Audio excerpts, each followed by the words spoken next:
Miss আসসালামু আলাইকুম। ওয়ালাইকুম আসসালাম। কেমন আছো সবাই?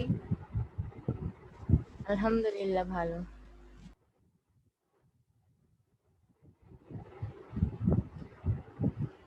আমাদের কি পড়া ছিল বলো তো? গত ক্লাসে আমরা কি বলেছিলাম? আজকে কি পড়া হবে? মিস গত ক্লাসে আমরা বিরাম চিহ্ন করেছি। বিরাম চিহ্ন করেছি, ঠিক কথা। আরো একটা কথা ছিল, আমি বলেছিলাম যে অর্ধবার্ষিক পরীক্ষার সিলেবাসে যেই অংশগুলো, ব্যাকরণের যে অংশগুলো আমি পড়িয়েছি, সেগুলোর ওপরে একটা প্র্যাকটিস ক্লাস ওয়ার্ক হবে আজকে। মনে আছে সবার? আমরা এখন ওই প্র্যাকটিস ক্লাস ওয়ার্কটা করব। আমি স্ক্রিনে শেয়ার করছি তোমাদের জন্য প্রশ্নটা। সবাই খাতা কলম নিয়ে রেডি হয়ে যাও। আর যারা যারা ক্লাসে জয়েন করছো তারা অ্যাটেন্ডেন্সটা দিতে থাকো।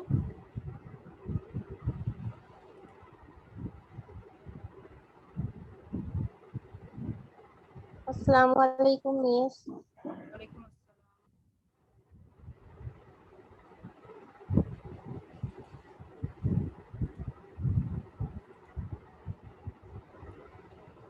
সবাই কি দেখতে পাচ্ছ একটা প্রশ্নপত্র?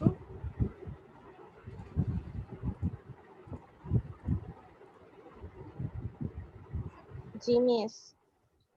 ঠিক আছে। তো এটা হচ্ছে তোমাদের জন্য প্রশ্ন। এখানে মাত্র 10টা নৈর্ব্যক্তিক প্রশ্ন আছে। খুব কম সময় লাগবে তোমাদের। ঠিক আছে? খুবই কম সময় লাগবে এগুলো লিখতে। মিস আপনার কথাটা অনেক আস্তে শোনা যাচ্ছে। তাই আচ্ছা, আমি দেখছি আমার ভলিউমের অবস্থা। শুনতে পাচ্ছ সবাই ভালোভাবে?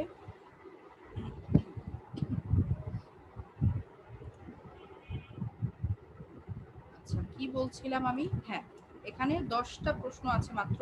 তোমরা কি করবে? খাতায় শুধু এক লিখে পাশে ক, খ, গ, ঘ, যে উত্তরটা সঠিক সেই উত্তরটা লিখবে। ঠিক আছে? কারণ আমরা এই প্র্যাকটিস ক্লাস ওয়ার্কের পর কিন্তু আরো কিছু পড়া করব। আসসালামু আলাইকুম। ওয়ালাইকুম আসসালাম।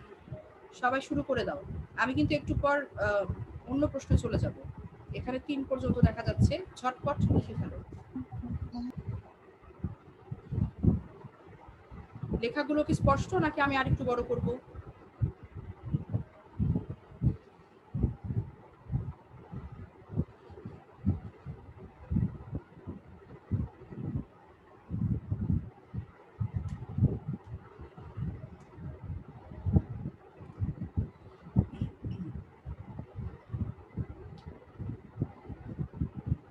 মিস লিখেছি। আচ্ছা, সবার কি 3 নম্বর পর্যন্ত হয়ে গেছে? কেউ বাকি থাকলে বলো। আচ্ছা, বাকি নেই। ওকে, এবার 7 নম্বর পর্যন্ত দিলাম।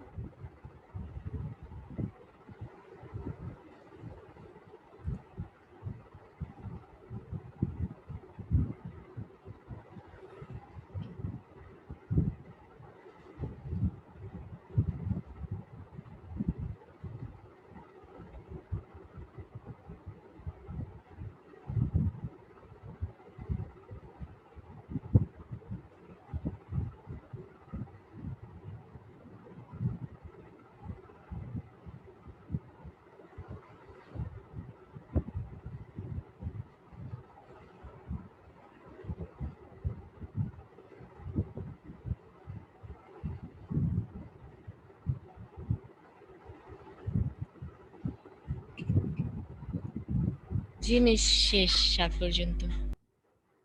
সবার শেষ হয়েছে? আচ্ছা, আমি পরে চলে যাচ্ছি। এই যে এখানে 10 পর্যন্ত আছে। আমাদের মোট 10টা প্রশ্নই।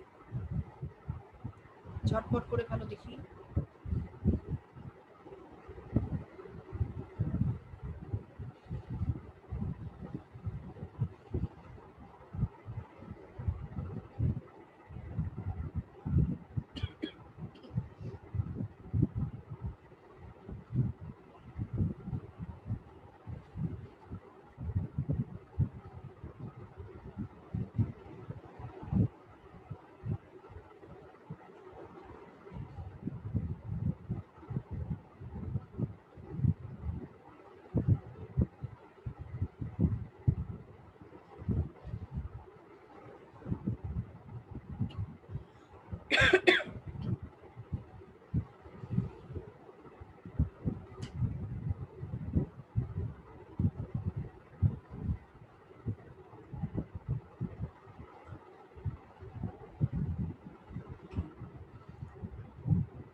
10 নম্বর পর্যন্ত সবার হয়েছে?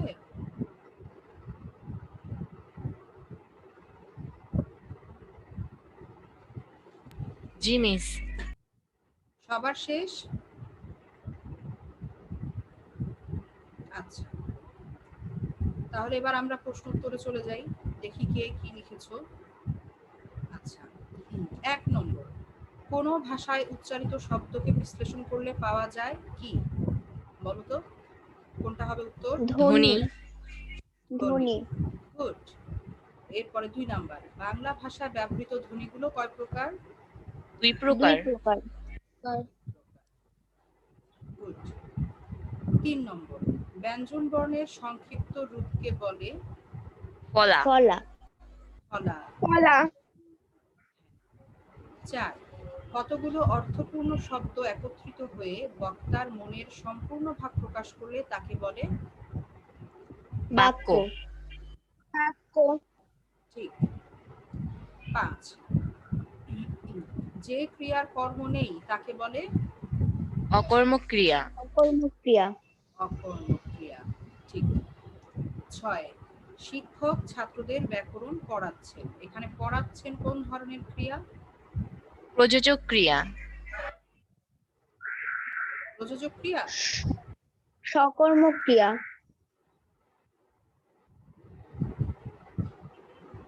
ভেবে বলো দেখি।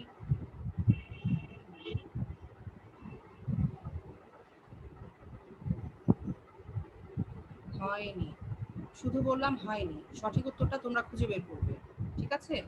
একদম বই থেকে উদাহরণ তুলে দিয়েছি। আমি যখন সব শেষ করব তখন বই খুলে আবার দেখবে যে এটা কোনটা হবে এবং কেন হবে। আচ্ছা, 7 নম্বরে যাই, অতীতকাল কত প্রকার? অতীতকাল কত প্রকার? এটা কেউ পারোনি? 4 প্রকার। 4 4 প্রকার। প্রকার। হ্যাঁ, 4 প্রকার। আমরা খেলতে থাকবো, এটি কোন কালের উদাহরণ? বর্তমান ভবিষ্যৎ। বর্তমান ভবিষ্যৎ। বর্তমান ভবিষ্যৎ। 9 নম্বর, নিচের কোনটি বর্তমান কালের অনুজ্ঞা? আদেশ করুন আদেশ জাহাপনা। করুন জাহাপনা। Very good. আর বাকি তিনটাই হচ্ছে ভবিষ্যৎকালের অনুজ্ঞা। আচ্ছা, 10 নম্বর, মা খোকাকে চাঁদ দেখাচ্ছেন, এখানে দেখাচ্ছে প্রযোজক প্রযোজক ক্রিয়া। প্রযোজক ক্রিয়া। প্রযোজক ক্রিয়া। ঠিক। এবারে তোমাদের একটাতেই শুধু সমস্যা ছিল, সেটা হলো এই যে 6 নম্বর, শিক্ষক ছাত্রদের ব্যাকরণ পড়াচ্ছেন, এখানে পড়াচ্ছেন কোন ধরনের ক্রিয়া? আচ্ছা, আমরা একটু দেখি যে পড়াচ্ছেন কোন ধরনের ক্রিয়া, এটা তো আমরা আলোচনা করেছিলাম, তাহলে কেন আবার ভুলে গেলাম আমরা?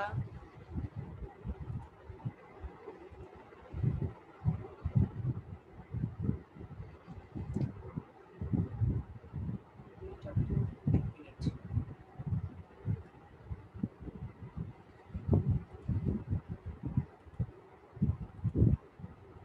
এটা মিস দ্বিকর্ম ক্রিয়া। আর আমি বইটা বের করে তোমাদেরকে একদম ব্যাখ্যা করে বুঝিয়ে দিচ্ছি। দ্বিকর্ম ক্রিয়া তো অবশ্যই, কিন্তু কেন সেটাই আমি তোমাদের বুঝিয়ে দিচ্ছি।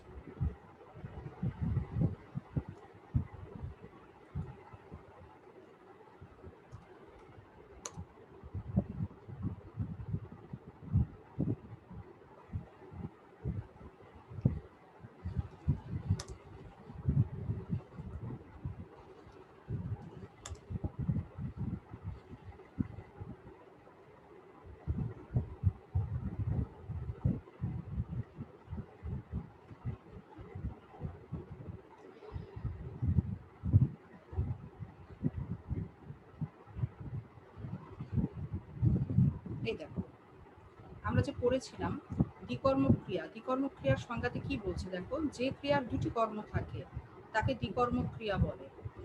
যেমন শিক্ষক ছাত্রদের বাংলা পড়াচ্ছেন, এই যে পড়াচ্ছেন, আমরা জানি যে কর্ম কিভাবে বের করতে হয়, কি বা কাকে, এই দুটো প্রশ্ন করলে যে উত্তর পাওয়া যায় সেটাই হচ্ছে কর্ম। এখন আমরা দেখব যে আমরা দুটো কর্ম পাচ্ছি কিনা। এই যে পড়াচ্ছেন, যদি প্রশ্ন করি কি পড়াচ্ছেন, বলো কি উত্তর আসে? বাংলা। বাংলা পড়াচ্ছেন। বাংলা। তাহলে একটা কর্ম পাওয়া গেল বাংলা। আবার যদি প্রশ্ন করি কাকে পড়াচ্ছেন, তখন কি উত্তর আসবে? ছাত্রদের। ছাত্রদের। তাহলে 2 নম্বর কর্ম আমরা পেলাম। তো কি এবং কাকে দুটো প্রশ্ন করে এই দুটো প্রশ্ন আমরা ক্রিয়াপদকে করলে উত্তর পাই। উত্তর পেলে সেটা হয় কর্ম। এটা হচ্ছে কর্মকে চেনার সহজ উপায়। তো এই যে পড়াচ্ছেন, পড়াচ্ছেন ক্রিয়াটার দুটো কর্ম আছে, একটা হচ্ছে বাংলা আর একটা হচ্ছে ছাত্রদের। যেহেতু দুটো কর্ম আছে আর যে ক্রিয়ার দুটো কর্ম থাকে তাকে কি বলে? দ্বিকর্মক ক্রিয়া। এটা তো খুব সহজ বিষয়। হুম, এবার বুঝেছো কেন এটা দ্বিকর্মক ক্রিয়া হবে? সবাই বুঝেছো? জি মিস। মিস। ঠিক আছে। তো সবার পারফরমেন্স ভালোই হয়েছে। একটা প্রশ্ন বাদে সবাই সব পেরেছো, খুব ভালো। তো আমরা এবারে চলে যাচ্ছি আমাদের মূল পড়ায়, আজকের ক্লাসের পড়ায়। আমাদের আজকের বিষয় হচ্ছে অষ্টম পরিচ্ছেদ বানান। আমরা বানান নিয়ে পড়ব। বানান তো আমরা জানি, আমরা যখন লিখি তখন তো আমরা বানান করেই লিখি। বানান যদি সঠিকভাবে আমরা না জানি তখন আমরা সঠিকভাবে শুদ্ধ রূপে, ওয়ালাইকুম আসসালাম, শুদ্ধ রূপে লিখতে পারি না। আলহামদুলিল্লাহ ভালো আছি। আচ্ছা দেখো, শুদ্ধভাবে লিখতে গেলে আমাদের বানান জানা খুব জরুরি। দেখো আমরা পড়ি, বইতে কি আছে? ভাষা শুদ্ধরূপে লিখতে হলে সে ভাষার বানান জানা খুব জরুরি। প্রত্যেক ভাষারই বানানের নিয়ম আছে। বাংলা ভাষার বানানেরও বিশেষ কিছু নিয়ম রয়েছে। এই নিয়ম সময় বদলের সঙ্গে সঙ্গে কিছুটা আধুনিক করা হয়। বাংলাদেশে সাধারণভাবে মান্য করা হয় বাংলা একাডেমি অনুমোদিত বানান রীতি। নিচে বাংলা বানানের কয়েকটি সাধারণ নিয়ম দেখানো হলো। তো এই যে বাংলা বানানের প্রচুর নিয়ম আছে, অনেক নিয়ম আছে। এখানে আমরা কিছু নিয়মের আলোচনা করব। কয়েকটি সাধারণ নিয়ম আছে। প্রথমে বানানের কয়েকটি সাধারণ নিয়ম, যেমন কতে আছে বানানে হ্রস্বই দীর্ঘই, হ্রস্বউ দীর্ঘউ এর ব্যবহার। সবাই মিউট করবে, তোমাদের ওপাশ থেকে শব্দ আসছে। দেখো কোন কোন শব্দের বানানে হ্রস্বই হবে, কোন শব্দের বানানে দীর্ঘই হবে, কোন শব্দের বানানে হ্রস্বউ হবে, আবার কোন শব্দের বানানে দীর্ঘউ হবে, এর নিয়ম আছে।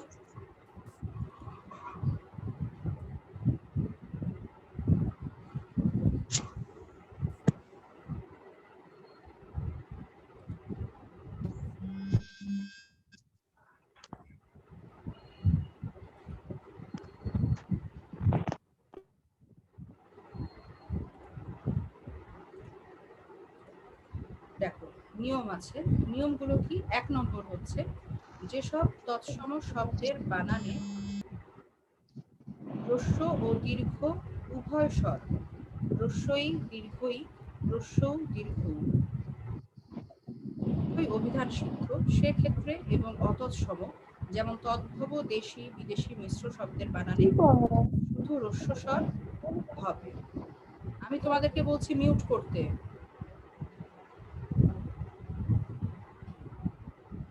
দেখো যেসব তৎসম শব্দের বানানে হ্রস্ব স্বর এবং দীর্ঘ স্বর উভয়ই অভিধান সিদ্ধ, অর্থাৎ অভিধান দিয়ে স্বীকৃত। অভিধান কি জিনিস কেউ জানো?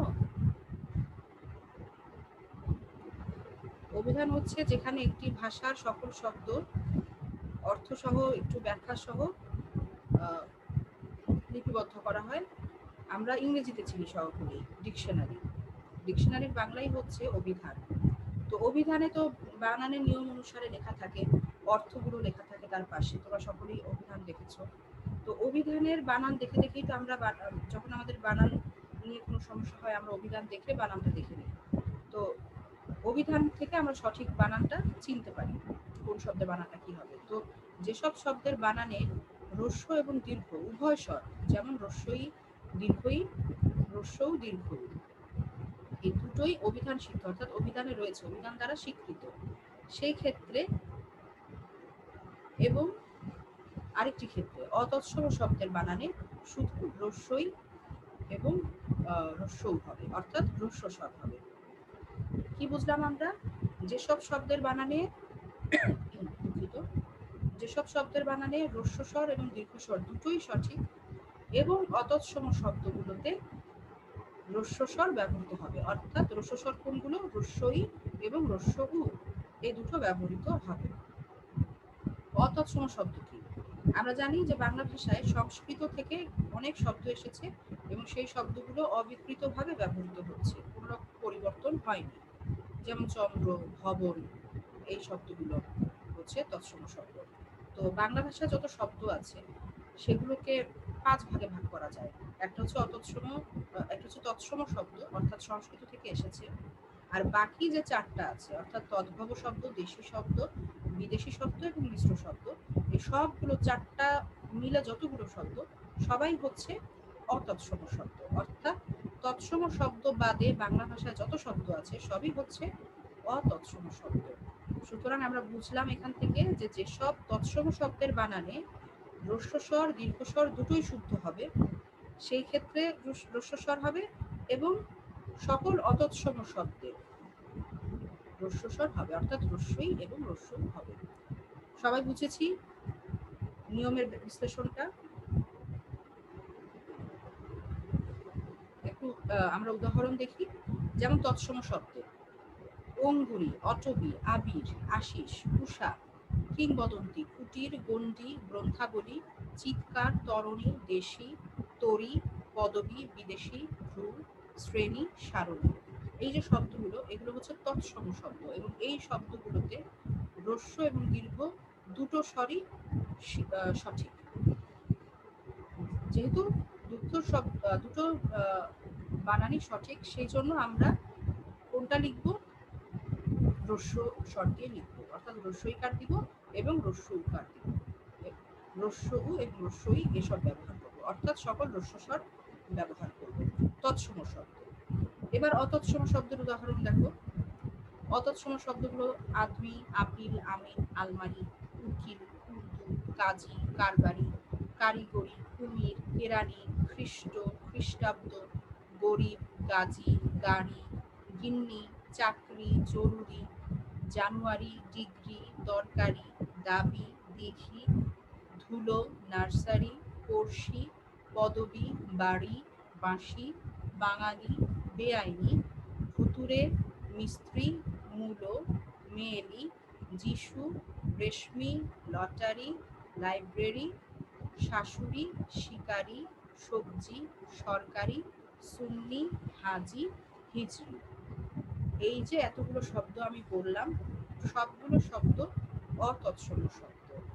অতৎসম শব্দে সবসময় হ্রস্বস্বর হবে, অর্থাৎ হ্রস্বই, হ্রস্বউ অথবা হ্রস্বইকার এবং হ্রস্বউকার ব্যবহৃত হবে।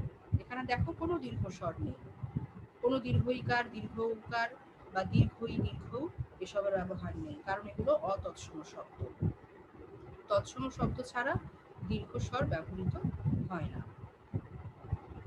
এর পরের নিয়মে আমরা যাই, 2 নাম্বার নিয়ম।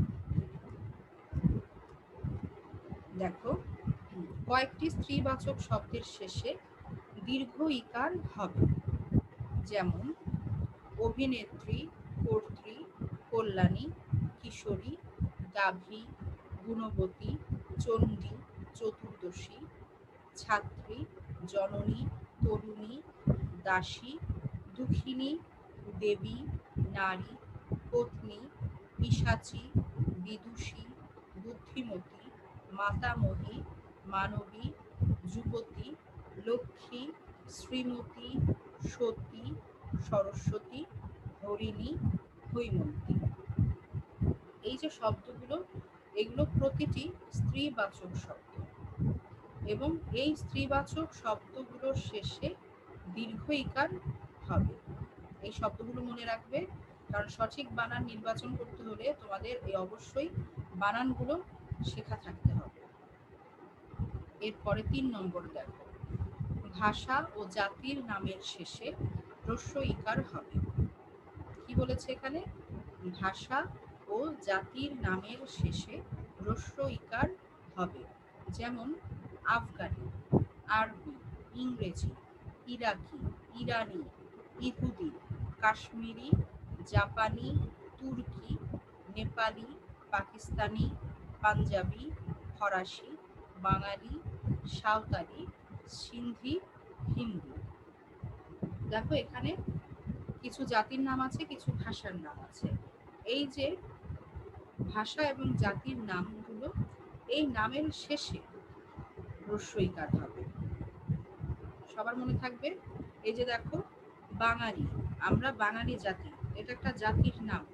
বাঙালি অনেক সময় তোমরা দেখেছো দীর্ঘইকার দিয়ে লিখতে লয়ের সাথে, ওটা আসলে ঠিক নয়, আমরা এখন হ্রস্বইকার দিয়ে লিখব।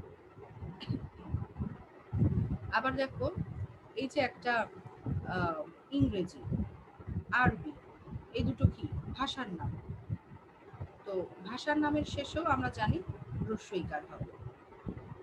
এই যে এখানে যতগুলো জাতি এবং ভাষার নাম আছে, সবগুলোর শেষেই, সবগুলোর নামের শেষেই আছে হ্রস্বইকার। এই নিয়মটা আমাদের মনে রাখতে হবে। এরপরে বিশেষণবাচক আলি প্রত্যয়যুক্ত শব্দে ইকার হবে।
দুঃখিত, আমার একটু কাশি হচ্ছিল। আচ্ছা, দেখো বিশেষণবাচক আলি প্রত্যয়যুক্ত শব্দে হ্রস্বইকার হবে। যেমন চৈতালি, পূবালি, বর্ণালী, মিতালি, মেয়েলি, রূপালী, সোনালী। এই যে প্রত্যেকটা শব্দ, লক্ষ্য করো প্রত্যেকটা শব্দের শেষে আলি প্রত্যয়টা যুক্ত আছে। এই যে আলি প্রত্যয়, এই আলি প্রত্যয়যুক্ত শব্দে হ্রস্বইকার হবে। প্রত্যেকটা শব্দে আমরা হ্রস্বইকার দেখছি।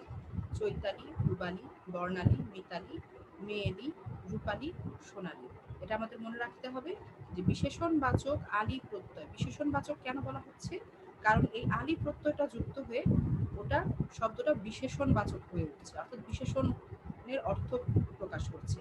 যেমন আমরা কি বলছি, এই যে রূপালী ইলিশ যদি বলি, যে পদ্মায় ধরা পড়ছে ঝাঁকে ঝাঁকে রূপালী ইলিশ। এই যে ইলিশ, এটা একটা বিশেষ্য, কিন্তু রূপালীটা কি? রূপালী এই ইলিশ বিশেষ্যটাকে বিশেষায়িত করছে, অর্থাৎ এটা একটা বিশেষণ। এখানে যতগুলো শব্দ আমরা দেখছি সবগুলোই বিশেষণবাচক, মানে বিশেষণ শব্দ। এই বিশেষণ করে তুলেছে আলি প্রত্যয়টা, এজন্য বলা হয়েছে বিশেষণবাচক আলি প্রত্যয়। তো বিশেষণবাচক আলি প্রত্যয় যুক্ত শব্দগুলোতে আমরা দেখছি যে হ্রস্বইকার ব্যবহৃত হবে। এই বানানগুলো সবাই খেয়াল রাখবে যে কোন কোন শব্দে আলি আছে, আলি প্রত্যয় যুক্ত হয়েছে এবং সেখানে হ্রস্বইকার দিতে হবে। তো আমরা সাধারণ নিয়ম হিসেবে দেখলাম, বানানের কয়েকটি সাধারণ নিয়মে আমরা দেখলাম যে হ্রস্বই, দীর্ঘই, হ্রস্বউ, দীর্ঘউ এবং হ্রস্বইকার এবং দীর্ঘউকার কোন ধরনের শব্দগুলোতে ব্যবহৃত হবে, সেই শব্দগুলোর উদাহরণও আমরা দেখলাম। সবাই কি এই কয়েকটা নিয়ম বুঝতে পেরেছো? না বুঝলে আমাকে বলো, আমি আবার বোঝাবো। সবার কাছে এই নিয়মগুলো পরিষ্কার হয়েছে?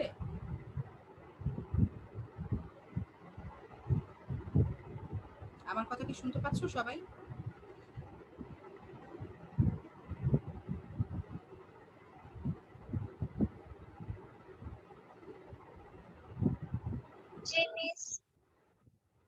আচ্ছা, তো সবার কাছে পরিষ্কার হয়েছে নিয়মগুলো, তাই তো? কোনো সমস্যা নেই বুঝতে?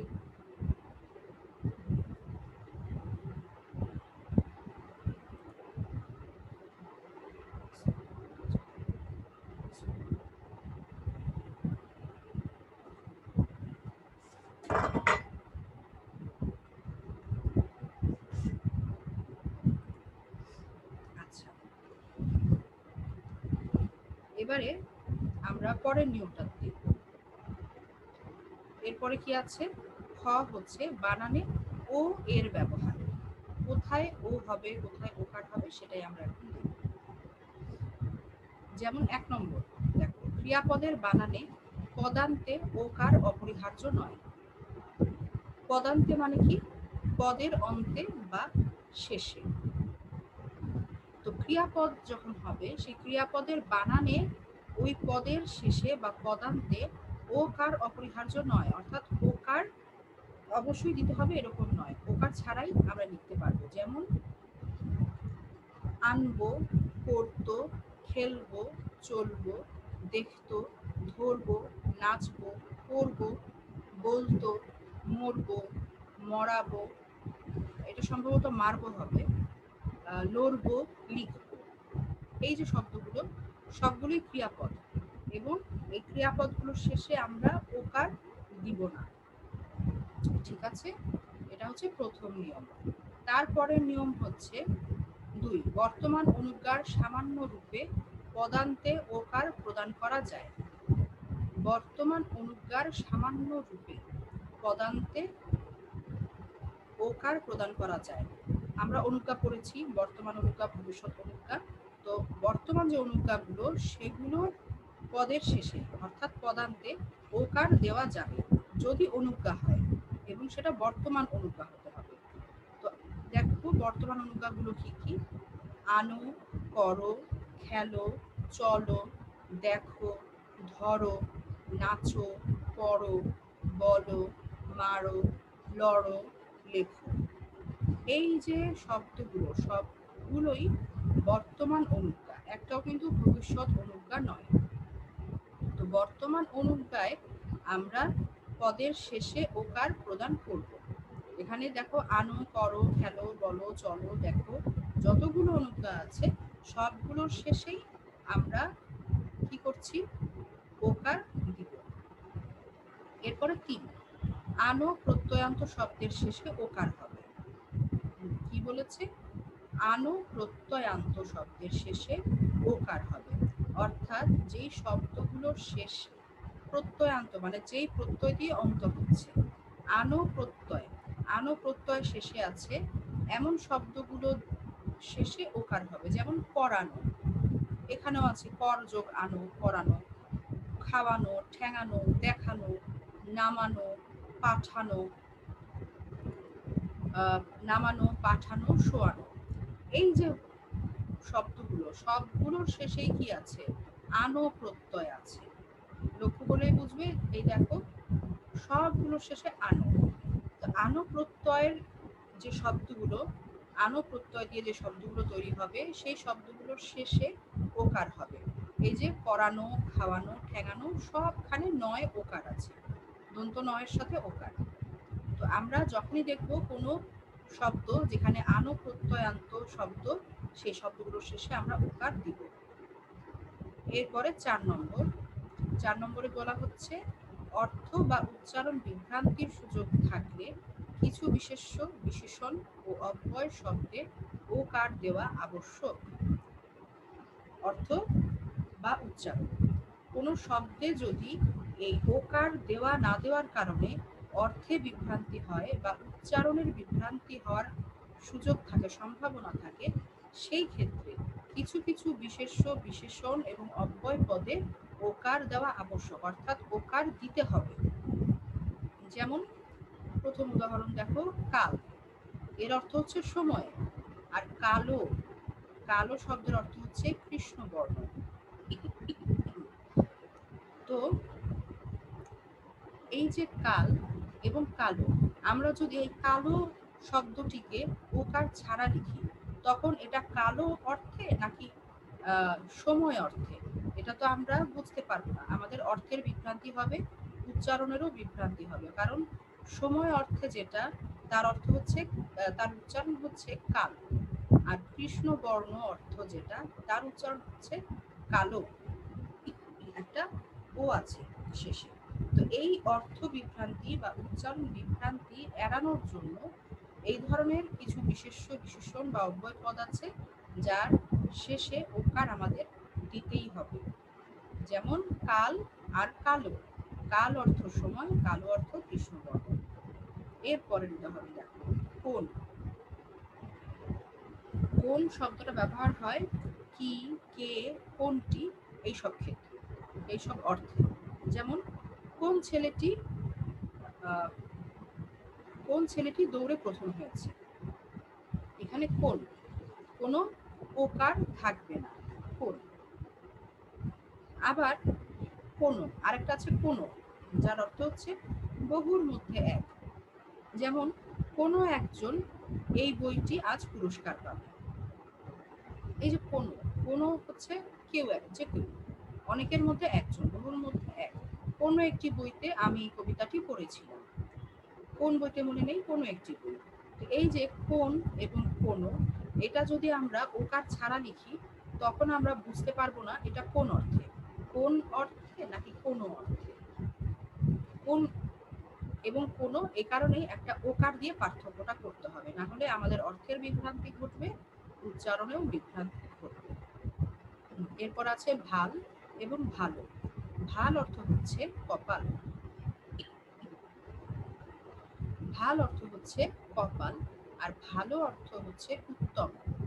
এখন আমরা অনেক সময় লিখি আমি ভালো আছি, এই বানানটা ওকার ছাড়া লিখি, তখন তো কেউ উচ্চারণ করতেই পারে আমি ভাল আছি। প্রথমেই তো বোঝা যাবে না যে এটা কোন অর্থে।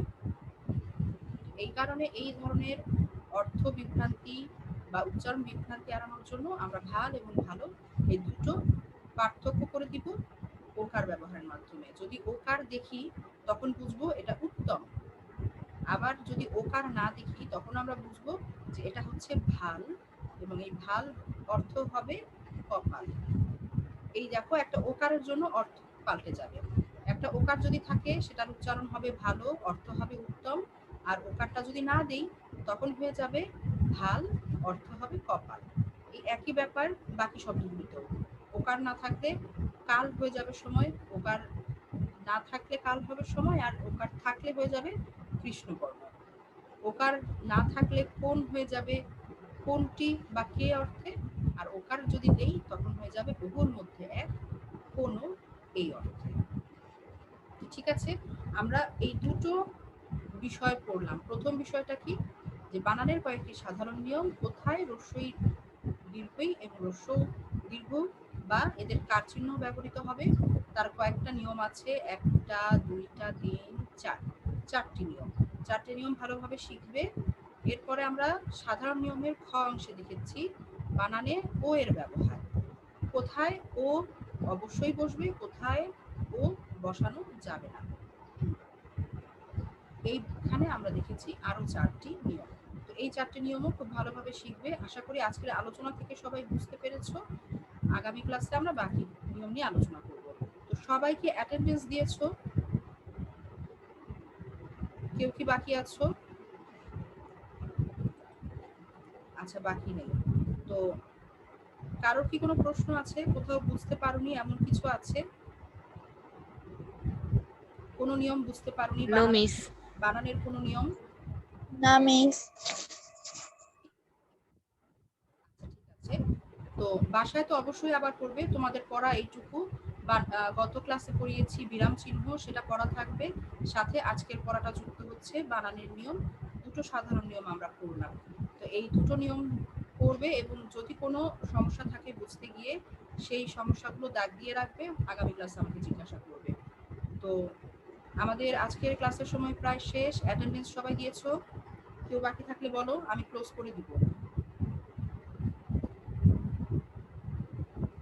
আচ্ছা, বাকি নেই? No miss. ঠিক আছে, তাহলে তোমরা সকলে ভালো থেকো, সুস্থ থেকো। আগামী ক্লাসে আবার সবার সাথে ইনশাল্লাহ দেখা হবে। তো বাসায় অবশ্যই পড়াটা করবে, আমি কিন্তু নেক্সট ক্লাসে একটু পড়া ধরবো। ঠিক আছে, সবার সাথে ইনশাল্লাহ আগামী ক্লাসে দেখা হচ্ছে। আজকের ক্লাস থেকে বিদায় নিচ্ছি। আল্লাহ হাফেজ।